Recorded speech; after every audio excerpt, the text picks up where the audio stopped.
So, if you're afraid you're going to get scammed when you're in the Philippines or anywhere in Southeast Asia. I've been scammed a few times, but there's been 3 times that were pretty significant scams. And the last one is really big. Stick around. I'll tell you all about it. You ready? Let's go.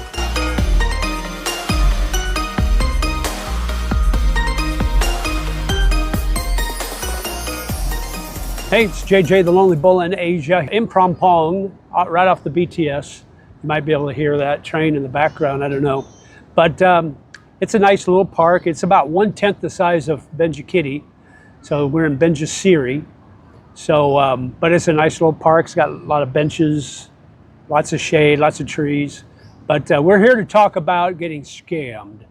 Now, everybody at one point or another is going to get some sort of a scam when they're overseas in Southeast Asia or the Philippines or even Thailand. And you know, you hear all the ones about the skin tax. So, you know, you may be a foreigner and you go find something to buy and they'll charge you a little more than what they charge the locals. You know, that's acceptable. That's an acceptable skin tax.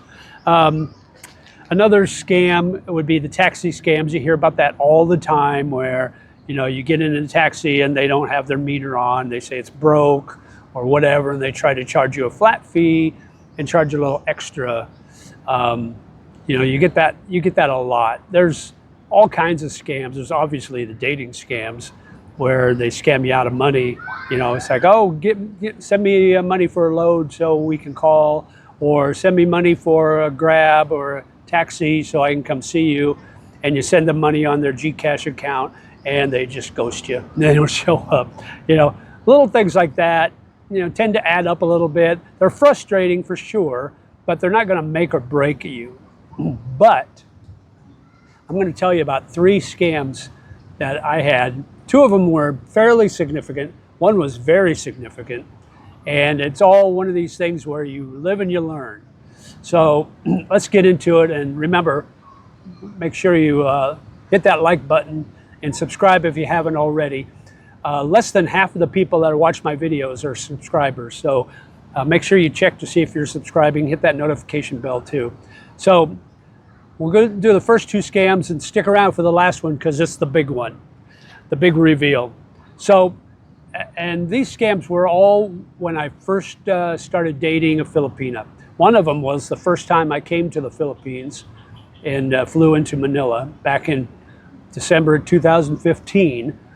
And I'll tell you about that right now. And I think I've talked about these before in general, but you're going to get those scams at the airport where you will go outside. You'll go outside and you'll be ready to leave. And someone will come up to you and say, "Do you need a taxi, sir?" And you're thinking, "Yeah, I need a taxi. Thank you so much." And they'll have a taxi ready for you, ready and waiting. So they'll load your luggage in and, you know, you feel pretty good. So you tip them 20 baht or 50 baht thinking, this guy's nice. And you get in the taxi or a van or whatever, and they take you to where you want to go. And then when they get ready to charge you, and these are rookie mistakes because you don't ask up front, when they get ready to charge you, they charge you an exorbitant amount of money.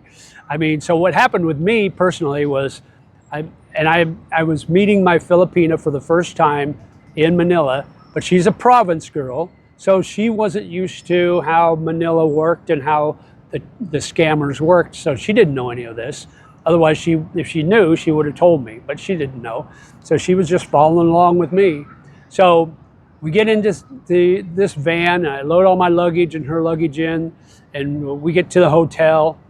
And we get ready to get out, and he wants to charge me 3,000 pesos.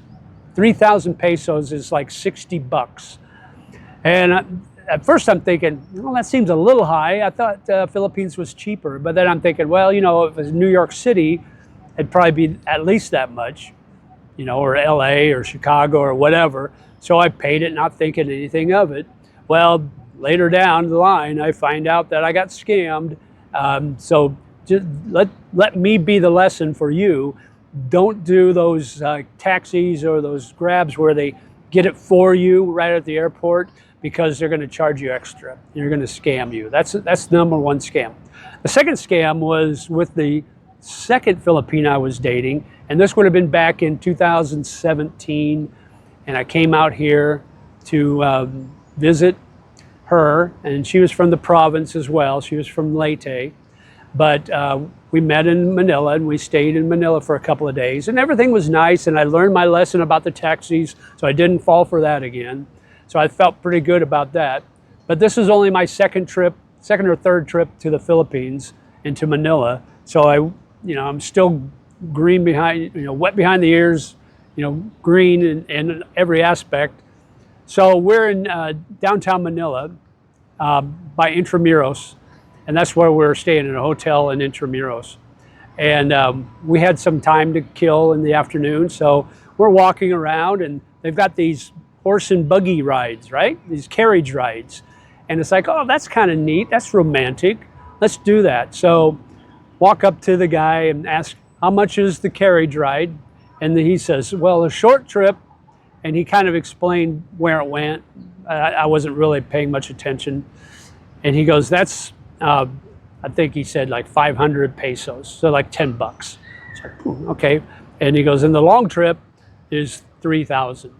It's like, oh, he goes, that's all throughout the city. It's like, okay, well, let's do the short trip.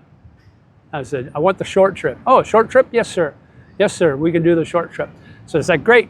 So we get in, my girlfriend and I, we get in the back in the buggy and the carriage, and he's giving us this ride, and we're going around looking at all the little scenery and all the sights in Manila and Intramuros, and it's like, this is kind of neat, kind of romantic, right? And then he stops, and we get out and stretch our legs a little bit, and he takes pictures with us with his horse, and it's like, oh, this is kind of a neat little deal. It's like, that's not bad for 500 pesos.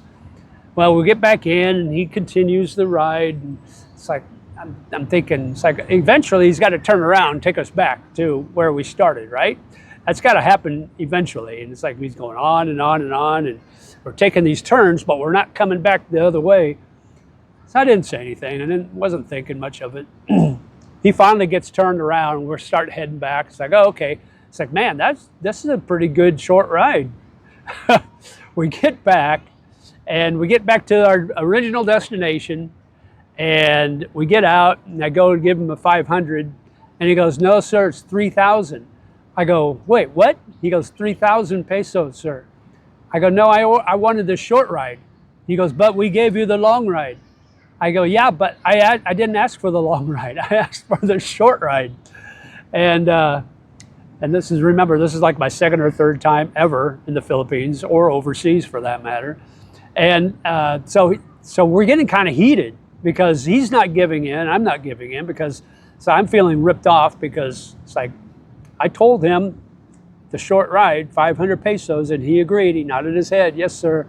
And now he's wanting to charge me 3,000 for the long ride, which, I understand. He gave us the long ride, I'm sure, or at least most of it, I'm guessing, which would have been 3,000, but that's not what I agreed to. That's not the deal. So I'm arguing with him, and things are getting pretty heated, and my girlfriend, she's just standing there, and she's like, just pay him, just pay him. She doesn't want to get into, Filipinos, they don't want to get into any conflicts unless, of course, they're scamming you, then they do. And she goes, just pay him, just pay him. So I paid him 3,000 pesos, that's 60 bucks, and that set me off. And so I was in a bad mood the rest of the time. So that was number two. But live and learn, right? So when you do these things, these little side trips, these little tours, these little excursions or whatever, I would make sure they understand how much you're paying, and maybe even, I don't know, maybe pay them up front. I don't know. I kind of avoid those now. I do my own tours. So that way I don't worry about any scams or any conflicts or anything like that. Okay, before I get into my third and biggest scam from the Philippines, let me give you a little bonus one for here in Thailand. It could happen anywhere for that matter. So when you go to exchange money, you give them your cash, and they they give you the right exchange rate and they count out the cash and give it back to you. Make sure you count all the bills very carefully before you walk away. Here's what happened to me the first time I was in Thailand. I found a really good exchange place right on Sukhumvit Road, right down by Nana, and it was on an overpass. So I was up there and I gave him my cash, and it was US dollars, I'm sure. I gave my US dollars and I'm waiting for my baht, and it was like 10,000, either 10,000 or 15,000 baht I'm expecting, right? So he counts it out real fast and then he gives it to me, and I was sure I was counting with them. So I kind of counted them a little bit, you know, and put them in my wallet and walked off. Well, then later on, I go to look, and I'm going, there's 1,000, 2,000, 3, 4, 5, and then in the middle, instead of 1,000, there was 100. So he replaced one of the thousands with 100 baht bill. So I got scammed out of 900 baht, which is pretty significant. That's about $30, you know, $27, $30 US. So just be careful, because a lot of those bills are close to the same color, and if you're not familiar with it, if you're new to the city or new to the country, you could fall for that. So that's another scam to watch out for. All right, here's number 3. Here's the big scam. When I first came over to Manila, to Metro Manila, BGC, Bonifacio Global City, for my job, I went over there for my job. I'm looking for places to live. Well, when I first get over there, I get a Agoda, and I want to get an Agoda place, like a hotel or an Airbnb type thing. I want to stay there for a few weeks while I look for a permanent place to live, right? So I find this place online and it looks pretty good. I'm thinking, you know, even if it's not as good as it looks in the pictures, I'm only staying for a few weeks, right? So I can deal with that. It's in a good location, so I can find where I want to live once I'm there and once I get settled in there. So I pay online, right? So when you look on Agoda, it gives you an address. But if it's a hotel or an apartment complex, make sure that it gives the name of the hotel or the apartment complex. When I booked this and I paid up front, it was like $500 US. It only had an address. So when I got into town, I stayed one night at a hotel, and the next day I went to check into my Agoda, because I got in late, I think. So I get in a Grab, and I put in the address, and I get in a Grab or a taxi. I think it might have been a taxi, actually. And I have the address, and we're going, and it's like, this is kind of a dodgy area. It wasn't what it looked like on the Agoda app, right? So we get to where it's supposed to be, and the taxi driver or the Grab driver or whatever, he drops me off, and he goes, oh, they're here. And of course, he didn't speak any English, so I couldn't communicate with him. So I get out, and I'm looking for the address, and I don't see it anywhere. So I walk up to somebody, I showed him the address on my phone, and he points around the corner or something like that. I walk around the corner, there's a building, but there's no address on it. So I walk in this building, and I ask them, is this address? Is this building this address? It was a condo building. He goes, no, sir, no. I go, do you know where this address is? And he goes, no, sir, there's no such address. So I got scammed out of $500 US because I booked an Agoda place that didn't exist. So my lesson learned there was, make sure there's a hotel name and a number, and then contact them prior to make sure that you confirm that you're staying there, or confirm that there's actually a place there. So luckily for me, I was able to contact my bank, and they reversed the charges, and I got my money back.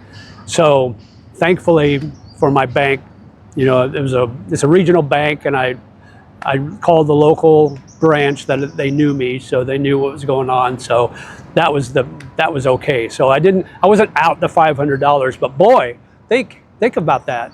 What if you were? What if somebody else was like that and couldn't get reimbursed? you know, that's a pretty significant amount of money. 500, you know, that's a lot of money. So just be careful, you know, live and learn, and hopefully my mistakes, you can learn from them and you don't fall into the same trap. But you know, you're going to have those small scams. It's going to be there. Just be, you know, just go in with eyes wide open and enjoy your visits here. It's not all bad, but I just wanted to give you the heads up on those three, plus the bonus. So make sure you like, share, and subscribe. Comment below too if you've got some scams that you went through that you like to let everybody know about. Don't be ashamed. It happens to everybody at one point or another. So yeah, make sure you like, share, and subscribe. And as always, live life, my friend, and we'll talk to you again soon. Bye-bye.